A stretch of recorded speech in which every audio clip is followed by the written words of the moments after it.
नमस्कार बच्चों।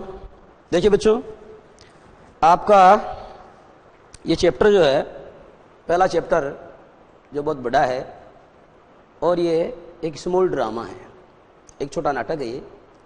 तो आज हम इसका जो लास्ट वाला पार्ट है, मुश्किल से 5-7 लाइनें बची है, वो मैं आपको समझा रहा हूँ। देखेंगे आप बच्चों, पेज नंबर 10 के ऊपर आएंगे आप। पेज नंबर 10 तक तो आपका पहला ही चैप्टर चल रहा है, बहुत लेंथी है ना। तो देखेंगे आप पेज नंबर 10 के ऊपर जो अंतिम लास्ट डायलॉग है वो है बच्चों हिस्टोरियन का। तो ये उससे पहले जो ऊपर वाला पार्ट है वो मैंने पिछली क्लास में पढ़ा दिया था आपको। अब मैं आपको पढ़ाने जा रहा हूँ। I am going to teach you the last dialogue of the drama. इस ड्रामा या ये जो नाट्य कृति है, इसका जो अंतिम संवाद है मैं वो आपको समझाने जा रहा हूँ। समझेंगे आप। देखें, हिस्टोरियन, हिस्टोरियन का मतलब होता है बच्चों इतिहासकार। पहले आप एक बार बोर्ड की तरफ देखो और शब्द भेद समझो मेरे से। ये शब्द है बच्चों हिस्ट्री, इतिहास होता है इसका मतलब बीती हुई घटनाओं का जो क्रमवार ब्यौरा जिस ग्रंथ में, जिस पुस्तक में हम अध्ययन करते हैं उसे आप इतिहास कहते हैं। इतिहास का मतलब एक ऐसा है ना जिसमें बीते हुए अपने अतीत का प्रतिबिंब देखकर, अपने अतीत का अक्ष देख करके आप अपने फ्यूचर को संवारते हैं, उसे आप हिस्ट्री कहते हैं। ओके, हिस्ट्री के बाद में बच्चों एक शब्द इससे बनेगा, देखो हिस्टोरिकल। ये क्या होता है हिस्टोरिकल बच्चों? ये देखो, आपको पता है कि कई बार शब्दों के अंत में ICAL जोड़ करके आप उसका एडजेक्टिव बना देते हैं, जैसे क्रोनोलॉजी, क्रोनोलॉजिकल। उसी तरीके से बायोलॉजी, बायोलॉजिकल। उसी तरीके से फिजिक्स या फिजिक्यू, फिजिक्यू माने हमारा शरीर होता है, और फिजिकल का मतलब होता है शारीरिक या भौतिक, शारीरिक या भौतिक। बायोलॉजी से बना बायोलॉजिकल, जैविक कहते हैं आप उसे। बायोलॉजी से बना बायोलॉजिकल, जिसे आप हिंदी में बोलते हैं जैविक। और बच्चों जैसे केमिस्ट्री है तो उससे बनेगा केमिकल, समझे?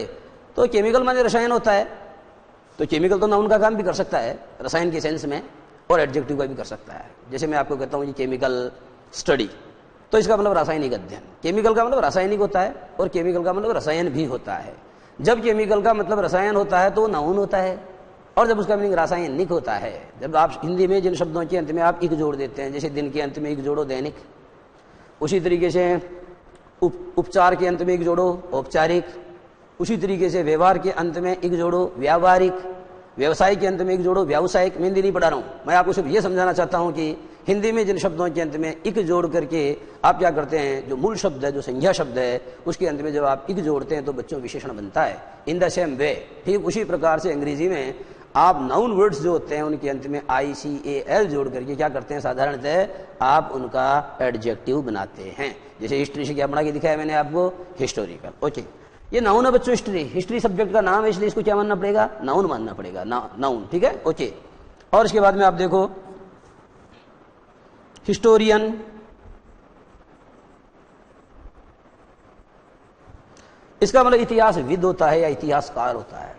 हिस्टोरियन आप जानते हैं, पॉलिटिक्स में जो आदमी पार्टिसिपेट करता है आप उसे पॉलिटिशियन कहते हैं। समबड़ी, जैसे मैं आपको कहता हूं कि नरेंद्र मोदी जे पॉलिटिशियन, नरेंद्र मोदी क्या है, एक राजनेता है, पॉलिटिशियन। ठीक है, तो पॉलिटिशियन का मतलब वो होता है जो पॉलिटिक्स में इंटरेस्ट रखता है, पॉलिटिक्स में जिसका कैरियर बनता है, जो पॉलिटिक्स में कारोबार करता है, ऐसे व्यक्ति को बच्चों आप बोलते हैं पॉलिटिशियन। अब बात आती है हिस्ट्री, जो इतिहास के बारे में जानकारी रखता है। One who knows a lot about history, एक ऐसा व्यक्ति जो इतिहास के बारे में बेहद जानकारी रखता है, he is known as a historian, आप उसे हिस्टोरियन कहते हैं, इतिहासकार या इतिहासविद। क्लियर है बच्चों? आज एक चीज और है,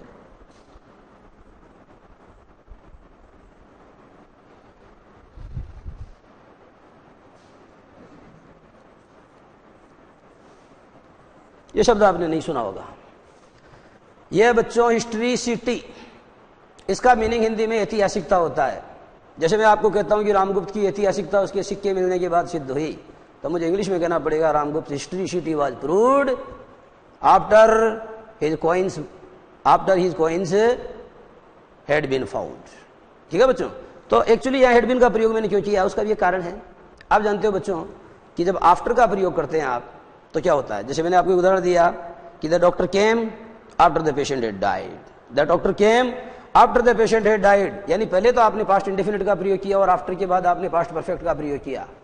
उसी तरीके से मैं कह रहा हूं कि द रामगुप्ता हिस्ट्रीसिटी वाज प्रूव्ड, ये पास्ट इंडेफिनिट का पेशी वही है। ये पास्ट इंडिफिनिट का पेशी वही है, Ram Gupta historicity was proved after his coins had been found, जबकि उसके सिक्के प्राप्त हो गए थे। हिंदी अनुवाद ये हुआ कि रामगुप्त की ऐतिहासिकता उसके सिक्के मिलने के बाद में सिद्ध हुई। अब बच्चों जो बिंदु प्रदीप है उसकी रोशनी इतिहासविद के ऊपर पड़ती है। और देखो क्या लिखा हुआ है, ये चकलिंग बोर्ड पे लिख दिया है मैंने। चकलिंग का मतलब चक्कल जो है बच्चों एक वर्ब है और इसका मीनिंग होता है मुंह बंद करके हंसना। मुंह बंद करके हंसना, खीसे निपोरना कहते हैं हिंदी में। एक मुहावरा है खीसे निपोरना, वो आपकी समझ में नहीं आएगा पर आपकी ये जरूर समझ में आ जाएगा। चक्कल का मतलब मुंह बंद करके हंसना, दबी दबी हंसी, खुल के नहीं हंसना, अट्टहास नहीं करना, दबी दबी हंसी, ठीक है, ऐसी ऐसी हंसी। तो चक्कल का मतलब क्या होता है, चकलिंग यानी मुंह बंद करके हंसते हुए। आईएनजी जब जोड़ते हैं बच्चों आप तो उसका हिंदी अनुवाद करते समय अंत में हुए या करके की ध्वनि आती है। ऐसा मैंने कई बार बताया। जैसे मैं आपको कहता हूं कि हियरिंग सम नॉइज, कुछ आवाज सुन करके, she came to the window, वो खिड़की पर चली आई। तो बच्चों हियर में आपने आईएनजी जोड़ा तो उसका मीनिंग क्या निकला, सुन करके। उसी तरीके से मैं कहता हूं कि being very hungry I went to a restaurant, बहुत अधिक क्षुधित होकर के, बहुत अधिक भूख से व्याकुल होकर के मैं एक रेस्तरां में चला गया। मैं एक रेस्तरां में चला गया। तो जिन मतलब वर्ब की फर्स्ट फॉर्म के अंत में बच्चों जब आप आईएनजी जोड़ते हैं तो उसे क्या कहते हैं आप, उसे प्रेजेंट पार्टिसिपल कहते हैं। और ये जो प्रेजेंट पार्टिसिपल है बच्चों, इससे जब आप दो सेंटेंसेस को जोड़ते हैं तो हिंदी अनुवाद करते समय हुए या करके की ध्वनि आती। हुए कैसे, ए स्माइलिंग फेस, क्या मतलब है इसका, एक मुस्कुराता हुआ चेहरा। तो हुआ आ गया ना, हुआ हुए एक ही बात तो है। ए स्माइलिंग फेस का मतलब होता है मुस्कुराता हुआ चेहरा। उसी तरीके से मैं कहता हूं कि बर्निंग लैम्प, एक जलता हुआ दिया, एक जलता हुआ दिया। चकलिंग का मतलब होता है मुंह बंद करके हंसते हुए। And that's how, and that's how का मतलब एंड दस, और इस प्रकार। दैट्स वाई इसका मतलब होता है बच्चों बिकॉज, क्योंकि। बिकॉज के स्थान पे कई बार ये शब्द आता है कि जैसे मैं I am very busy now, that's why I can't give you time. I am very busy now, अभी मैं व्यस्त हूं, that's why I can't give you time, या बिकॉज, ठीक है, so I can not give you time, that's why I can't give you time, so I can't give you time. तो बच्चों यहाँ जो दैट्स वाई है इसको आप उसके अर्थ में लो, बिकॉज के अर्थ में न लेके सो या देयरफॉर के अर्थ में लो इसे, सो। और दैट्स व्हाट का मतलब होता है, जैसे मैं आपको कहता हूं that's what we call, that's what we call evaporation. तो इसका मतलब होता है विच वी कॉल इवापोरेशन, जिसे हम इवापोरेशन यानी वाष्पीकरण कहते हैं। ऐसे शब्द आते हैं कई बार। दैट्स व्हाट, जिसे हिंदी में बोलेंगे जिसे, अंग्रेजी में बोलेंगे विच। दैट्स वाई, इसी कारण से, इसीलिए। सो कार दे रहा, बिकॉज का नहीं दे रहा, ठीक है बच्चों। और ऊपर जो हमने बताया दैट्स हाउ का मतलब होता है 10, इस प्रकार। तो देखो आगे क्या लिखा हुआ है, चक्कल का मतलब होता है मुंह बंद करके हंसते हुए। चक्कल का मतलब होता है मुंह बंद करके हंसते हुए। आगे मैं इसका अनुवाद कर रहा हूं। एंड दैट्स हाउ, और इस प्रकार वन डस्टी ओल्ड बुक, और इस प्रकार से एक धूल भरी पुरानी पुस्तक ने, और इस प्रकार से एक धूल भरी पुरानी पुस्तक ने, of nursery rhymes. Of nursery rhymes का मतलब होता है बच्चों शिशु गीत, शिशु गीत वाली, शिशु गीत की, ऑफ यानी की होता है ना। तो मैं बताता हूं आपको। तो इस प्रकार से शिशु गीतों की, इस प्रकार से शिशु गीतों की एक धूल भरी, धूल धूसरित पुरानी पुस्तक ने सेव्ड यानी बचाया, द वर्ल्ड यानी पूरे संसार को, फ्रॉम ए, सेव के बाद में बच्चों फ्रॉम का प्रयोग करना चाहिए, एस्केप के बाद में फ्रॉम का प्रयोग करना चाहिए, एब्सटेन के बाद में फ्रॉम का प्रयोग करना चाहिए, सफर के बाद में फ्रॉम का प्रयोग करना चाहिए। जैसे शी सफरिंग फ्रॉम फीवर, तो सफर के बाद फ्रॉम लगाते हैं। ही एस्केप्ड फ्रॉम द जेल, वो जेल से बच के भाग गया, एस्केप के बाद में फ्रॉम लगाते हैं। प्रिवेंट के बाद में फ्रॉम आता है, don't prevent me from going, मुझे जाने से मत रोको। Don't prevent me to go गलत होता है, शुद्ध क्या होगा, don't prevent me from going. मुझे ये समझाना है कि ये कुछ वर्ब्स हैं बच्चों जिनके बाद में फ्रॉम प्रीपोजिशन का प्रयोग होना फिक्स होता है। सेव फ्रॉम, तो देखो क्या लिखा हुआ है, and that's why and that's how, और इस प्रकार one dusty old book of nursery rhyme saved the world, और इस प्रकार से एक धूल धूसरित पुरानी, एक धूल धूसरित पुरानी शिशु गीतों की जो किताब है उसने सेव्ड द वर्ल्ड, संसार को बचाया, फ्रॉम ए मार्शियन इन्वेजन। ये मार्स शब्द से बना बच्चों, मार्शियन इन्वेजन का मतलब होता है मंगल ग्रह के हमले से। इस प्रकार से एक धूल धूसरित पुरानी शिशु गीतों की पुस्तिका ने इस पृथ्वी को या इस संसार को या इस विश्व को मंगल ग्रह के आक्रमण या मंगल ग्रह के हमले से बचाया। क्लियर है बच्चों, आगे देखेंगे आप। एज यू ऑल नो, जैसा कि आप सभी जानते हैं, इन द 25th सेंचुरी, 25वीं शताब्दी में, जैसा कि आप सभी जानते हैं कि 25वीं शताब्दी में 500 years after all this happened, ये सब कुछ जब हुआ तो उसके जस्ट 5 साल या 5 वर्ष पश्चात, उसके 5 वर्ष पश्चात देखो, एज यू ऑल नो, जैसा कि आप सभी वाकिफ हैं, जैसा कि आप सभी जानते हैं, इन द 25th सेंचुरी यानी 25वीं शताब्दी में 500 years after all this happened, ये सब होने के 500 साल बाद, ये सब होने के 500 वर्ष पश्चात क्या होता है, वी अर्दलिंग्स, हम पृथ्वीवासियों ने रिज्यूम्ड यानी पुनः स्थापित किया, कॉन्टेक्ट माने संपर्क। ये जो कुछ हुआ तो इस सब के होने के ठीक 500 साल बाद में हम पृथ्वीवासियों ने क्या किया, resumed contact with Mars, resumed का मतलब पुनः स्थापित किया, कॉन्टेक्ट माने संपर्क, विद मार्स यानी मंगल ग्रह से, अर्थात 25 इसके 500 साल बाद 25वीं शताब्दी में हम पृथ्वीवासियों ने पुनः मंगल ग्रह से क्या स्थापित किया, हम पृथ्वीवासियों ने मंगल ग्रह से पुनः संपर्क स्थापित किया। And we even became very friendly with the Martians, और यहां तक कि हम मंगल ग्रह के निवासियों से अत्यंत मैत्रीपूर्ण हो गए, यहां तक कि हम मंगल ग्रह के निवासियों से अत्यंत मित्रवत भी हो गए। यहां प्रश्न आ रहा बच्चों, ईवन, ये देखो, ये जो ईवन शब्द है इसको देखो, ईवन का हिंदी अनुवाद होगा यहां तक कि खालिस्तान भी। देखो, मैं आपको ये कहना चाहता हूं कि सभी लोग पार्टी में मौजूद थे, यहां तक कि मोहन भी पार्टी में मौजूद था, तो यहां तक कि इसमें आएगा इस जगह मोहन, इस खालिस्तान को इसलिए छोड़ा है मैंने, ठीक है ना, ये दोनों साथ साथ नहीं आएंगे, यहां तक कि मोहन भी मौजूद था। तो जैसा कि आप सभी जानते हैं कि इस सब के 500 वर्ष पश्चात, इन सब के 500 वर्ष पश्चात हम पृथ्वीवासियों ने पुनः मंगल ग्रह के साथ में क्या किया, संपर्क स्थापित किया, और यहां तक कि हम उसके साथ मित्रवत भी हो गए। And we even became friendly with the Martians, और यहां तक कि मंगल ग्रह के निवासियों के साथ हम अत्यंत मित्रवत या हमारा व्यवहार उनके साथ दोस्ताना पूर्ण हो गया। बाय दैट टाइम मानी उस समय तक, बाई को अंडरलाइन कीजिए बच्चों, बाई का मतलब होगा यहां पर तक, यहां बाई का मतलब के द्वारा नहीं होगा, यहां बाई का मतलब क्या होगा, यहां बाई का मतलब तक होगा, और यहां बाई का मतलब के द्वारा नहीं होगा, ठीक है, जैसे मैंने आपको कहा कि बाय टुमारो, कल तक। तो बाय दैट टाइम यानी उस समय तक great and mighty think tank had been replaced, यानी ग्रेट यानी महान तथा महाबली थिंक टैंक का स्थान ले लिया गया था, किसके द्वारा, रिप्लेस का मतलब होता है उसका स्थान ले लिया गया था, उसको प्रतिस्थापित कर दिया गया था। उस समय तक महान तथा महाबली थिंक टैंक को प्रतिस्थापित कर दिया गया था by a very clever Martian, अर्थात एक बहुत चतुर मंगल ग्रहवासी द्वारा।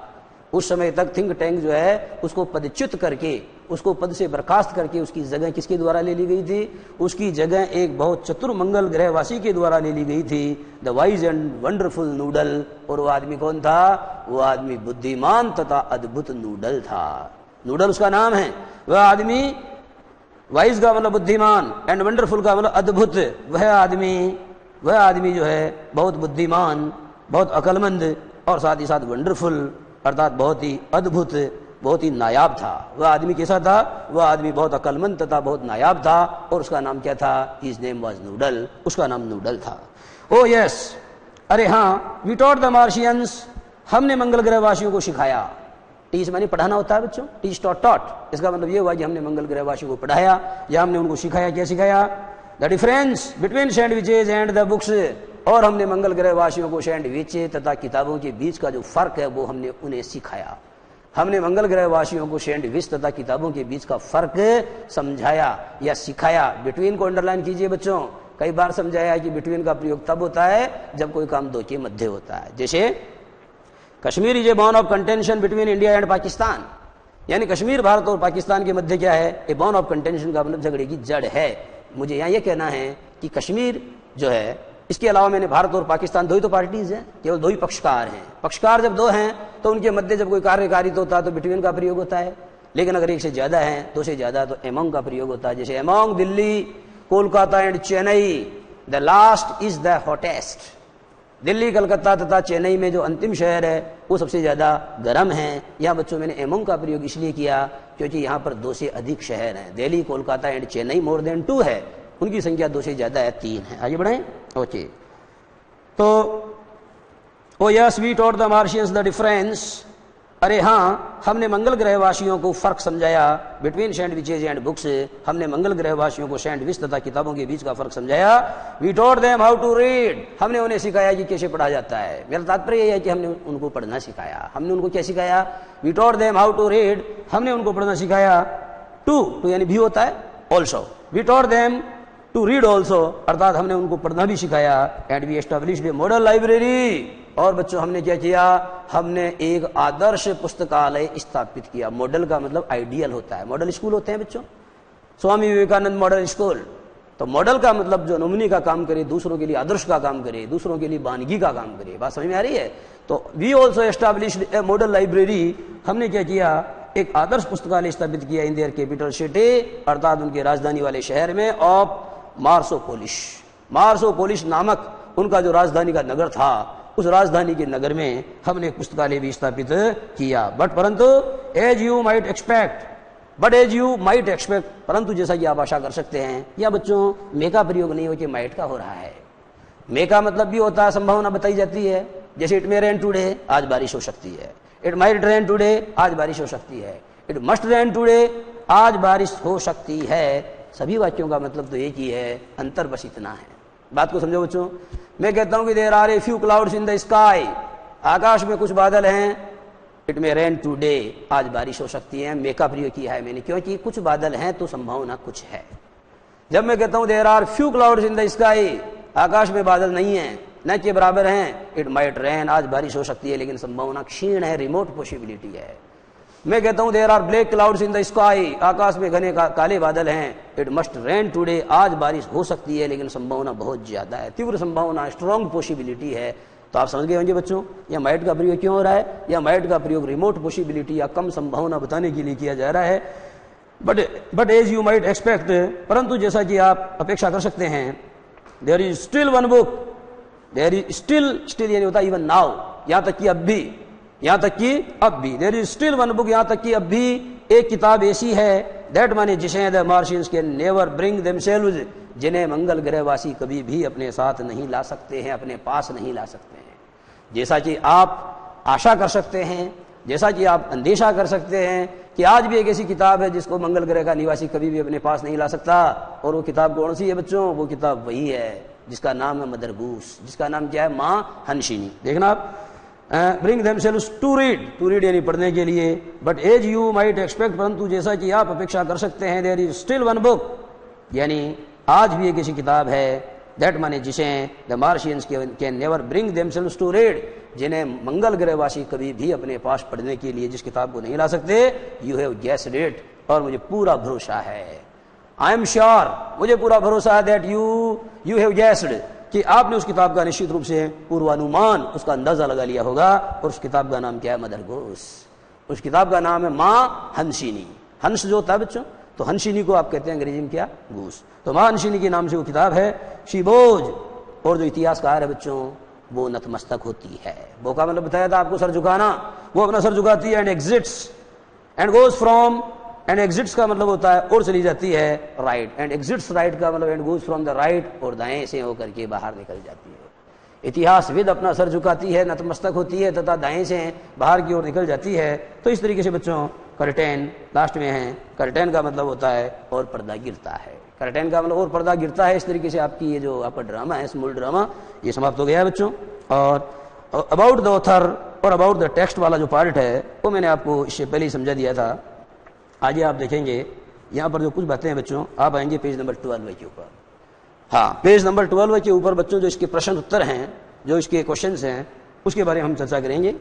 लेकिन इससे पहले हम लेंगे 2 मिनट का ब्रेक।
हाँ तो बच्चों देखो, आप आएंगे पेज नंबर 12 के ऊपर।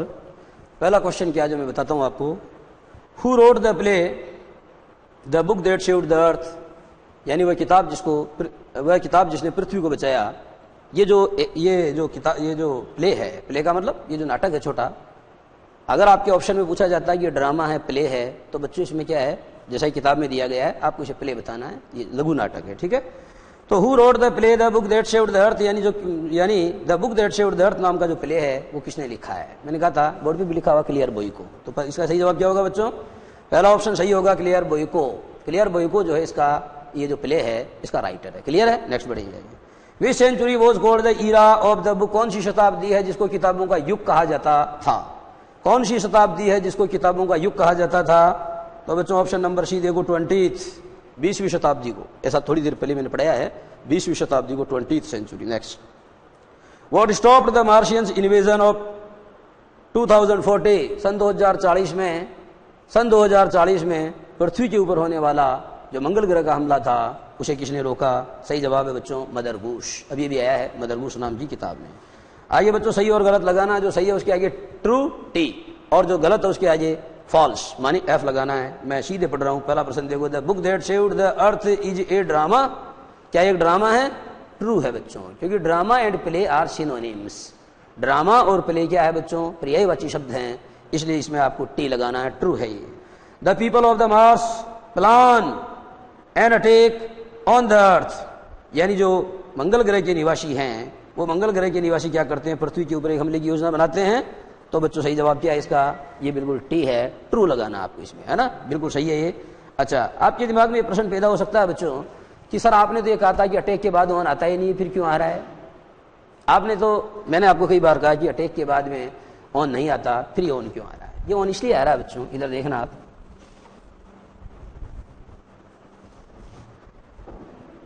Attack the enemy, he attacked the enemy, ध्यान सुनना, ही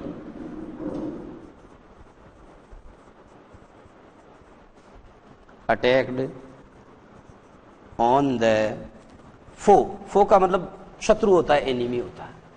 ही अटैक्ड ऑन द फो, उसने दुश्मन पर हमला किया। अब बच्चों यहां पर मैं पुनः कह रहा हूं कि ये जो ऑन आ रहा है ये बिल्कुल गलत आ रहा है, इसको नहीं आना चाहिए। अब उसमें क्यों आ रहा है? उसमें इसलिए आ रहा है बच्चों, an attack on the earth. अब मुझे ये बताओ बच्चों आप कि ये जो अटैक है इसके ठीक पहले आर्टिकल आ रहा है। आप जानते हो अगर किसी शब्द के ठीक पहले आर्टिकल का प्रयोग होता है तो वह शब्द हमेशा नाउन होता है। नो नाउन नो आर्टिकल वाला नियम बताया है मैंने। नो नाउन नो आर्टिकल वाला नियम मैंने आपको बताया। अगर किसी शब्द के ठीक पहले कोई आर्टिकल का प्रयोग हुआ तो पक्का नाउन है। इसलिए बच्चों इसके बाद में ऑन का प्रयोग बिल्कुल सही है। समझाना ये चाहता हूं, अटैक का प्रयोग अगर वर्ब की तरह हुआ है तो उसके बाद ऑन नहीं आएगा, लेकिन अटैक का प्रयोग अगर नाउन की तरह हुआ है तो ऑन जरूर आएगा। उसी तरीके से एक शब्द और बताता हूं। एक शब्द है बच्चों एम्फेसाइज और एक है एम्फेसिस। इधर देखो एम्फेसिस, ये तो बच्चों नीचे वाला नाउन है इसलिए इसके बाद ऑन आएगा, और जो ऊपर वाला बच्चों वर्ब है इसके बाद ऑन नहीं आएगा। इसका मतलब जोर देना होता है। जब आप किसी बात के ऊपर जोर देते हैं और एम्फेसाइज का प्रयोग करते हैं वर्ब की तरह है, ये जेड है बच्चों, इसके स्थान पर कई बार एस भी आता है ना। तो अगर आपने इसका प्रयोग वर्ब की तरह किया तो इसके बाद ऑन नहीं आएगा, लेकिन अगर आपने इसका प्रयोग नाउन की तरह किया तो इसके बाद ऑन जरूर आएगा। क्लियर है बच्चों? इसलिए ऐसा हुआ है। आगे देखेंगे आप, आगे वाला है the people of the Martians plan, the people of the Marsh, यानी मंगल ग्रह के जो निवासी हैं, जो द मार्शियंस, जो मंगल ग्रह के निवासी हैं, दे plan an attack on the earth, वो पृथ्वी के ऊपर हमला करने की का प्लान बनाते हैं, योजना बनाते हैं। ये बिल्कुल सही है, टी लगाओ। The Martians do not leave the earth in fear, मंगल ग्रहवासी जो है वो पृथ्वी को do not leave the earth in fear, अर्थात वे पृथ्वी को छोड़कर ये भाग जाते हैं। तो डर के मारे भागते हैं, बिना डर के मारे भागते हैं। यहाँ इसमें कहा है कि वो बिना डर के भागते हैं, जबकि सच तो यह है बच्चों कि वो डर के मारे भागते हैं, क्योंकि उस किताब में जब हम्टी डम्टी का चित्र देखा गया तो वो ये समझा थिंक टैंक कि और किसी का चित्र नहीं है, मेरा ही चित्र है। ठीक है, तो इस तरीके से वो डर के मारे भेजे थे, इसलिए इसको एफ करना है। एफ का मतलब फॉल्स हो गए। नेक्स्ट देखो, the 20th century was often called the era of the books, 20वीं शताब्दी को प्राय पुस्तक का या किताबों का युग कहा जाता था। ये बिल्कुल ट्रू है। Humpty Dumpty did not sit on the wall, Humpty Dumpty दीवार के ऊपर नहीं बैठे थे क्या? जबकि लाइन तो यही है, Humpty Dumpty set on the wall, इसलिए बच्चों ये गलत है। क्या लगाओगे? एफ का मतलब फॉल्स लगाओगे। तो इस तरीके से बच्चों ये हो गया है। आगे वाले जो ये क्वेश्चन आंसर्स हैं ये आपको करने हैं। वोकेब में देखो बच्चों, वोकेब में आपको प्रेफिक्स और सफिक्स के बारे में कुछ बताया है, इसे आप पढ़ेंगे और आप सीधे आ जाएंगे पेज नंबर 14 के ऊपर। पेज नंबर 14 के ऊपर देखो लाल अक्षरों में जो ये जो रेड लाइन लिखी हुई है, fill in the blanks with adjectives derived from nouns given in the bracket. यानी ब्रैकेट में जो नाउन दिया हुआ है उसका एडजेक्टिव बना करके आपको खालिस्तान की पूर्ति करनी है। बताता हूं। Noodle flatters think tank, Noodle think tank की चापलूसी करता है by calling him the most powerful. देखो बच्चों यहां पर पावरफुल लगा लो आप, क्योंकि इसमें लिखा हुआ नहीं है, ये गलत छपा हुआ है। ठीक है, ये मिसप्रिंट है। एक्चुअली मोस्ट क्रीचर होता ही नहीं है, मोस्ट पावरफुल लिखना पड़ेगा। क्या लिखना पड़ेगा? क्योंकि मोस्ट का प्रयोग तो एडजेक्टिव के पहले होगा, है ना, नाउन के पहले कैसे हो सकता है? तो क्या जोड़ना पड़ेगा आपको? पावरफुल जोड़ो आ जाए। Noodle flatters think tank by calling him the most powerful creature in the universe. यानी नूडल थिंक टैंक को पूरे ब्रह्मांड में सबसे अधिक शक्तिशाली व्यक्ति कह करके उसकी चापलूसी करता है। तो यहां बच्चों खालिस्तान नहीं दिया है। एक्चुअली मैं बताना चाहता हूं कि इस जगह डैश होना चाहिए था और यहां पावर का क्या बनाओगे? पावरफुल बनाओगे। पावर तो नाउन है और फुल जोड़ते ही उसका एडजेक्टिव हो जाएगा। जैसे care careful, power powerful, harm harmful, use useful. Okay बच्चों, आइए देखिए। The Martians call the earth A, mud है बच्चों तो मड से बनाओ muddy, MUDDY। The Martians call the earth A muddy ball. इसका मतलब ये हुआ कि मंगल ग्रह के निवासी पृथ्वी को एक मड्डी बॉल यानी एक कीचड़ की गेंद या मिट्टी से बनी हुई गेंद कहकर पुकारते हैं। Next, the earthlings have taught their animals, music से बनाओ म्यूजिकल। यानी पृथ्वीवासियों ने अपने पालतू जानवरों को भी संगीत की संस्कृति सिखा दी है, संगीत की संस्कृति सिखा दी है। आगे बच्चों ये ए ओल्ड बुक है, इसे काट के मेरे कहने से ए को काट के एन कर लो। ए को काट के क्या कर लो? ए को काट के एन कर लो। ठीक है, किताब में ये गलत है, हम बता रहे हैं, उसे मानिए। ठीक है, an old book of nursery rhymes यानी शिशु गीतों की एक पुरानी किताब। शेव्ड द, अब यहां बच्चों खालिस्तान आना चाहिए था, तो यहां डस्ट का क्या करोगे? Shaved the dusty earth from A Martian invasion. इस जगह अर्थ के पहले बच्चों आपको डस्टी शब्द लगाना है। यहां खालिस्तान देना चाहिए था, ब्लैंक देना चाहिए था, परंतु दिया हुआ नहीं है।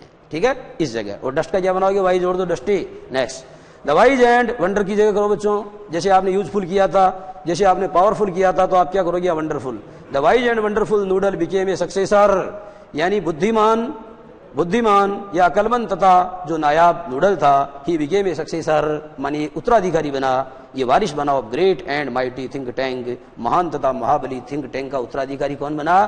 बुद्धिमान तथा अद्भुत नूडल बना। आगे और चलो। आगे बच्चों देखो, ये जो बी वाला पार्ट है इसमें सिनोनिम शब्द लिखा हुआ है, पर्यायवाची लिखने हैं आपको। देखो, think tank considers the earth as a. अब बच्चों यहां पर लिखा हुआ लॉफेबल, तो इसका उल्टा होगा रिडिक्यूलस। क्या होगा? रिडिक्यूलस। देखो आपकी किताब में है, रिडिक्यूलस का मतलब होता है घृणास्पद। रिडिक्यूलस का मतलब होता है घृणास्पद। तो यहां पर उल्टा नहीं बच्चों, इसका पर्यायवाची है। क्या? ये शब्द लिखा लाफेबल का मतलब होता है हंसी की योग्य, तो आप लिखेंगे उपहास करने योग्य ridiculous. RIDICULOUS।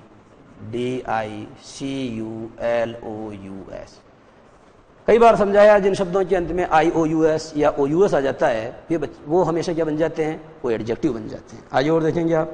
The members of the crew यानी जो कर्मचारी दल है उसके सदस्य बिलीव दैट, वो ये यकीन करते हैं कि the earthlings are not as a. तो बच्चों चार्मिंग का पर्यायवाची होगा attractive. Are not as attractive as the Martians. यानी वो ऐसा मानते हैं कि पृथ्वी के निवासी उतने आकर्षक नहीं होते हैं, उतने चार्मिंग नहीं होते हैं जितने मंगल ग्रहवासी होते हैं। तो चार्मिंग का पर्यायवाची क्या होगा? अट्रैक्टिव। ATTRACTIV। उल्टा होगा बच्चों देखो, रिपल्सिव। अट्रैक्टिव को क्या बोलते हैं बच्चों आप? चार्मिंग। चार्मिंग इसका पर्यायवाची है। और इसके अलावा बच्चों फैसिनेटिंग भी कह सकते हैं, FASCINATING, फैसिनेटिंग। ये सारी पर्यायवाची। अट्रैक्टिव आकर्षक, चार्मिंग आकर्षक, और फैसिनेटिंग का मतलब भी आकर्षक। और विलोम शब्द क्या बताया? रिपल्सिव। आगे बढ़ेंगे आप। आगे लिखा बच्चों तीसरे में, Noodle tells think tank that. Noodle think tank को ये बताता है कि a new idea is twirling in his mind. Move का मतलब होता है बच्चों एक नया ख्याल उसके दिल में आया है, तो उसको बोलते हैं बच्चों ट्वर्ल। क्या बोलते हैं? TWIRL, ING आपको जोड़ना है, ट्वर्लिंग हो गया है। नेक्स्ट बढ़ेंगे आगे। आगे लिखा है बच्चों the commander in chief suddenly ल्यूज the idea of, यानी जो कमांडर इन चीफ है अर्थात जो मुख्य सेना नायक है वो अचानक क्या करता, अपने आइडिया या अपने विचार को त्याग देता of invasion on the earth. Of invasion on the earth attack है बच्चों, तो अटैक का पर्यायवाची बताया मैंने इन्वेजन, अर्थात पृथ्वी के ऊपर इन्वेजन या पृथ्वी पर हमला करने का जो अपना विचार है उसे वो तुरंत या अचानक क्या करता है, त्याग देता है। The space people are asked to, यानी स्पेस के जो लोग हैं, अंतरिक्ष में गए लोगों को कहा जाता है to find the code. Find the code का मतलब होता है बच्चों डिस्कवर। डिस्कवर का मतलब यह है कि जो ये गुप्त संकेत पद्धति है इसको समझो, इसका अर्थ पता लगाओ। तो डी से क्या करोगे, डिस्कवर करोगे आप, DISCOVER। ये पर्यायवाची शब्द हो गए बच्चों।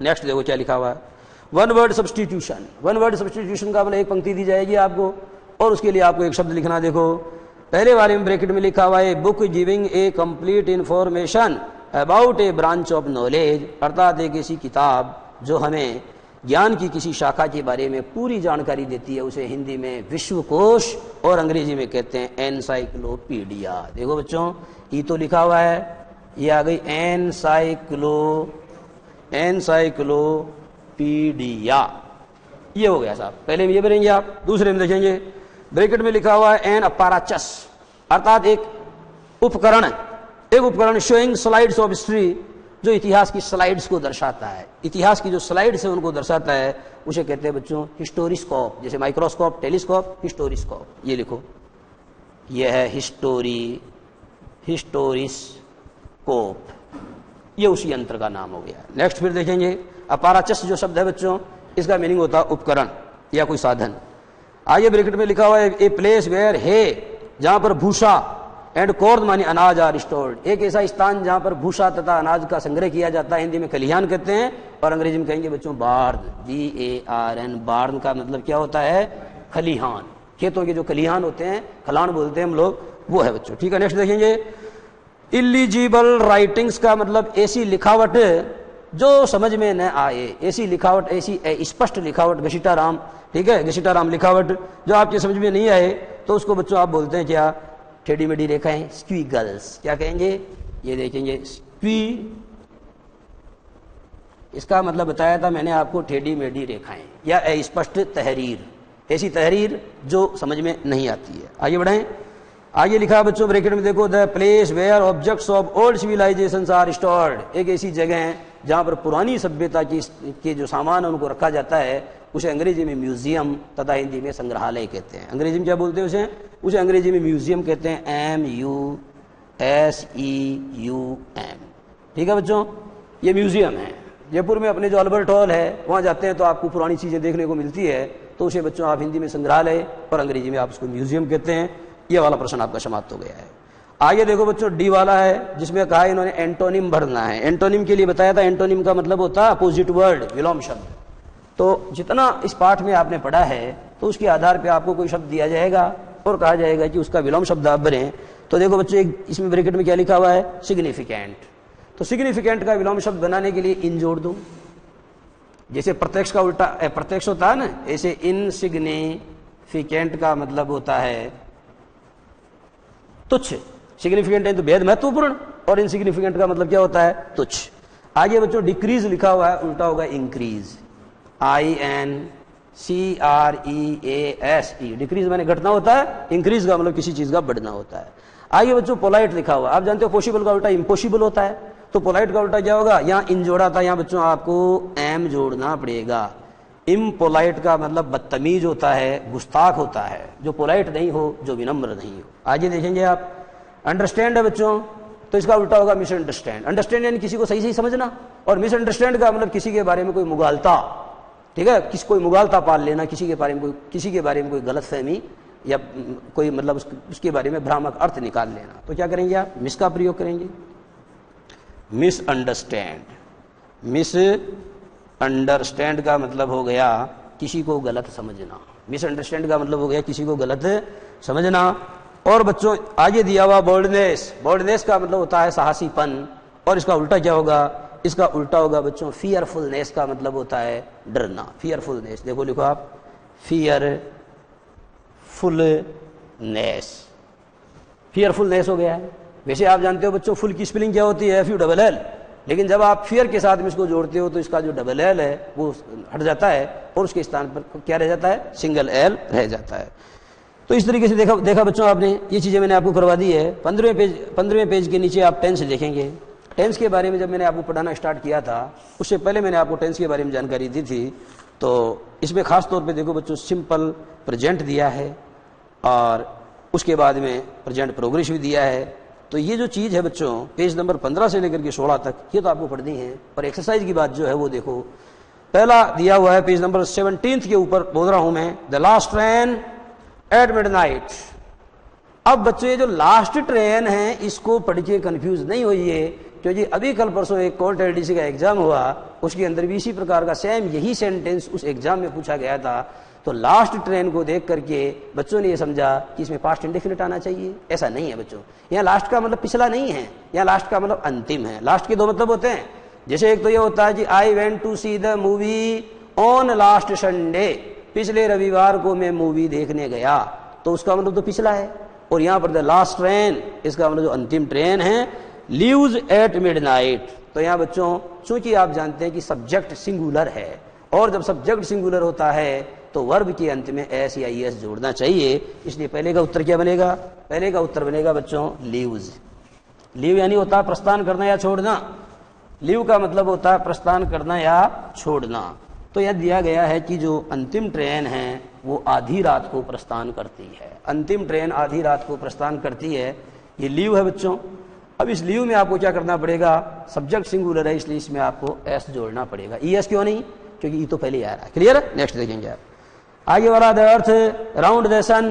तो देखो बच्चों इसमें क्या आएगा, द अर्थ एक वचन है, मूव्स राउंड द सन, पृथ्वी सूर्य के चारों ओर चक्कर लगाती है। पहला जो सेंटेंस है बच्चों वो तो बता रहा है एक शेड्यूल, एक चर्या बता रहा है, एक दिनचर्या बता रहा है, और दूसरा वाक्य क्या बता रहा है, यूनिवर्सल ट्रुथ, पृथ्वी सूरज के चारों ओर चक्कर लगाती है, सूर्य पृथ्वी के चारों ओर चक्कर नहीं लगाता है। Next, I come from Jodhpur, मैं जोधपुर का रहने वाला हूं। आई कम फ्रॉम का मतलब होता है बिलोंग टू जोधपुर, मैं जोधपुर से संबंधित हूं, मैं वहां का बोनाफाइड हूं। Who do you, where do you come from, where do you come from का मतलब आप कहां के रहने वाले हैं। तो बच्चों वेयर डू, वेयर के बाद तो आएगा डू यू कम फ्रॉम। एक खास बात ये भी समझो बच्चों, डू डज और डिड का प्रयोग अगर वाक्य में हुआ है तो केवल वर्ब की फर्स्ट फॉर्म आएगी, उसमें एस या ईएस आईएनजी नहीं जोड़ा जा सकता है, उसकी थर्ड फॉर्म भी नहीं बनाई जा सकती है, उसकी थर्ड फॉर्म भी नहीं बनाई जा सकती है। तो ये हो गया बच्चों। आगे देखो चौथा वाला है वी, और इसमें दिया नॉट वर्क ऑन सैटरडेज। तो बच्चों नॉट अकेला नहीं आ सकता, इसलिए उसके साथ में क्या आएगा, उसके साथ में 24 फ्रेंड्स ऑफ नॉट, नॉट के जो 24 दोस्त हैं उनमें से कोई एक आएगा, और वाक्य प्रेजेंट इंडेफिनिट का है तो डू डज का प्रयोग होगा। वी प्लूरल है इसलिए आपको कहना पड़ेगा we do not work on Sundays. क्या बनेगा उत्तर, डू नॉट वर्क। ये बिल्कुल सही है, लेकिन बच्चों डू नॉट के स्थान पर आप चाहो तो वी डोंट भी कर सकते हो, ये भी सही है। We don't work on Sundays का मतलब हम रविवार के दिन काम नहीं करते हैं, रविवार के दिन हम जो है छुट्टी मनाते हैं। आगे वाला, जॉन शीम रादर टायरिंग टुडे, जॉन आज बेहद थका हुआ प्रतीत हो रहा है। तो जॉन बच्चों सिंगुलर है इसलिए सीम में क्या करना पड़ेगा, एस जोड़ना पड़ेगा। जॉन आज बहुत ज्यादा थका हुआ प्रतीत हो रहा है, लेकिन आईएनजी नहीं जुड़ेगा क्योंकि सीम एक ऐसी वर्ब है जिसमें बच्चों आईएनजी जुड़ता नहीं है। ठीक है, वो प्रेजेंट कंटिन्यूस में नहीं, उसका प्रयोग प्रेजेंट सिंपल में किया जाता है। How often do you go to the dentist. देखो बच्चों ये डू है और यहां पर आ जाएगा डू यू और यहां आएगा गो। इसका मतलब ये होता है कि आप जो दंत विशेषज्ञ हैं, दांतों का डॉक्टर है, उसके पास में कितनी बार जाते हैं। ऑफन शब्द का मतलब होता है हाउ ऑफन, यानी होता है कितनी बार। ये बच्चों क्या पूछता है, ये फ्रीक्वेंसी पूछता है, ये बारंबारता पूछता है। और आगे देखेंगे, आई रेयरली कैरी एन अम्ब्रेला। देखो बच्चों यहां कैरी का कैरी रह जाएगा और कैरी में आपको कुछ भी नहीं जोड़ना है। वजह क्या है, आई को बच्चों अंग्रेजी में प्लूरल की तरह माना जाएगा, इसलिए आई कैरीज नहीं होता, आई कैरी होता है। आई कैरीज नहीं होता, आई कैरी होता है। ए म्यूजिशियन सिंगुलर है बच्चों, इसलिए प्रैक्टिस के अंत में एस जोड़ लो, प्रैक्टिस एज एवरी डे। एक संगीतकार हर दिन रियाज करता है। और देखो ही ऑलवेज आ गया है तो ही ऑलवेज वर्क्स, वेरी हार्ड, ही ऑलवेज वर्क्स वेरी हार्ड, अर्थात वह सदैव कठोर परिश्रम करता है।